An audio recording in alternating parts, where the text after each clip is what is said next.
So what I'm wondering is how you've gotten this far in your life and not realized that self-help is literally a scam. You know how wellness doesn't feel right unless it's with rosy filters and beautiful music in the background and those 5 a.m. early morning coffees and sunrises with soft vibes or whatever. And you know how the grind mindset doesn't feel real unless you overwork your body at the gym every day and you eat double the protein that you need to eat and you don't read 3 books in a day? That's because it was never real. The stuff that you're doing isn't real. You're chasing a feeling, not a physical, actual outcome. And the feeling is there when you manufacture a feeling with edited videos and props and lighting and whatever else that you need. Does that actually help you in real life? No, it doesn't. So what does? What are you even doing with yourself? Are you pretending? Are you acting for somebody? Because that's what all those influencers are doing when they film videos pretending to be productive. They're acting. So now you're acting, you're pretending. But this is your life, this isn't a video. You can't keep pretending. Life is literally happening all around you every single second of the day. And your self-absorption with being perfect is wasting it all away. This little message over here, I had to write it backwards. So I really put a lot of effort into this. So maybe you should listen and subscribe. Please. It's very obvious why self-help never ceases to be popular. There is a group of famous self-help influencers, and these people profit off of you staying stuck.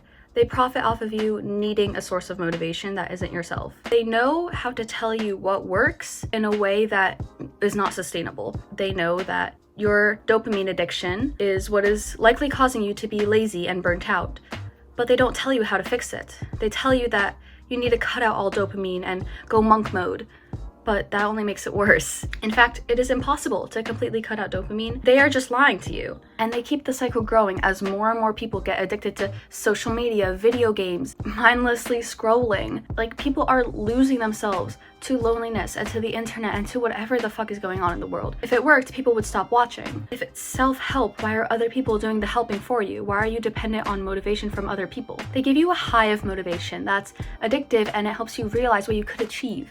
But it quickly fizzles away. It forces you to come back over and over until you're stuck in a cycle that leaves you burnt out and unable to do anything. It seems pretty obvious that self-help doesn't actually help. So what does? So as I think everyone in the world is aware, there is constant talk about dopamine and its negative effects And how everyone is addicted to it and social media, dopamine addiction, whatever, blah, blah, blah. Dopamine is not harmful for you. I don't know how so many people are getting convinced that dopamine is bad. If you're reinforcing bad behaviors, then is the chemical bad, or are you doing bad habits? It's your fault. It's your responsibility to fix it. It's not dopamine's fault. Dopamine is just reinforcing whatever you're spending your days doing, because what you spend your days doing is what you spend your life doing. If you're spending your days scrolling on social media, your brain is going to reinforce that, and you will end up spending your life scrolling your life away. They tell us to cut out dopamine, but dopamine was never the problem. You were the problem. You need to fix yourself. Since dopamine is going to be there forever because it's a chemical in your brain that you literally cannot remove, what should we do about it? So what I'm going to be telling you to do, rather than trying to completely cut out dopamine from your life, I'm going to be telling you how to actually use dopamine, because it's not going anywhere, I can promise you that. Dopamine is not infinite. You have a limited amount of dopamine per day that typically resets when you sleep. That means that when you wake up, you have the most dopamine that you have throughout the day. This suggests that the morning, when you have the most dopamine, that is when you can do the most reinforcing, because dopamine reinforces certain behaviors that you do. So if you do behaviors that you want to do in the morning, it is more likely to get reinforced, as more dopamine is going to be reinforcing that habit. This is why so many people promote waking up early, but they don't tell you why you need to wake up early or what the benefits are, or what you should be doing in the morning. When you wake up in the morning, if you mindlessly scroll, you're automatically cooked, because you're wasting all of your dopamine reinforcing scrolling. Like, if you do that, that's genuinely the worst thing you could do for yourself, and you are completely cooked. You've lost, I'm sorry. Activities that you can do in the morning that really release a lot of dopamine are things like exercise, meditation. You can do like just finishing a small homework assignment, or watching a short educational video, maybe reading a chapter of a book. This will release a lot of dopamine, allowing you to feel good about yourself, because dopamine is a feel-good chemical, and you will feel rewarded after you do.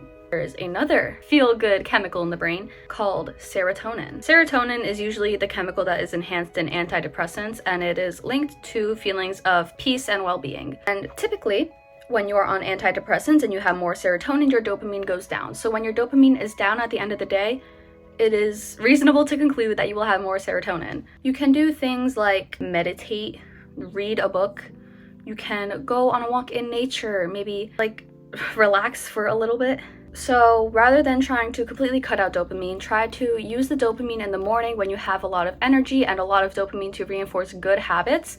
And then in the evening when you feel productive and good about yourself, that is when you can relax a little bit and indulge more in your serotonin and feel more at peace with yourself and relax for getting a good night's sleep, because you will be waking up early the next morning to do the dopaminergic activities in the morning again, because that's the whole point of reinforcement. You're supposed to do it again. It is easier to depend on others for help than it is to try and find it yourself. So why even try to support yourself rather than just continue to indulge in these self-help videos that give you short bursts of motivation that you can use? Firstly, you are literally being sold a lie. In reality, when you're consuming this, you're coping. You're coping, you know that you are depressed and you aren't doing anything with yourself, so you listen to these people and they give you motivation, you're like, yeah, I'm locked in. I'm on my monk mode grind, whatever. No, you're not. Feelings don't often align with reality, especially if you're depressed or in an unmotivated state. And either way, you're indulging in self-help. Why are you using other people? I don't get it. In the end, actually learn how your brain works. Actually learn about why you're unmotivated. Learn how to actually help yourself. You need to educate yourself. Honestly, don't even trust me. I am literally 16 years old. I just do my own research and tell you what I've learned and experienced. Subscribe for more content like this. My aim is to actually help people with things that I've learned as someone with a special interest in clinical psychology and mental health. So I hope that you found something valuable in this video. I hope you enjoyed, and I really hope that you stick around for more. Have a great day. Bye!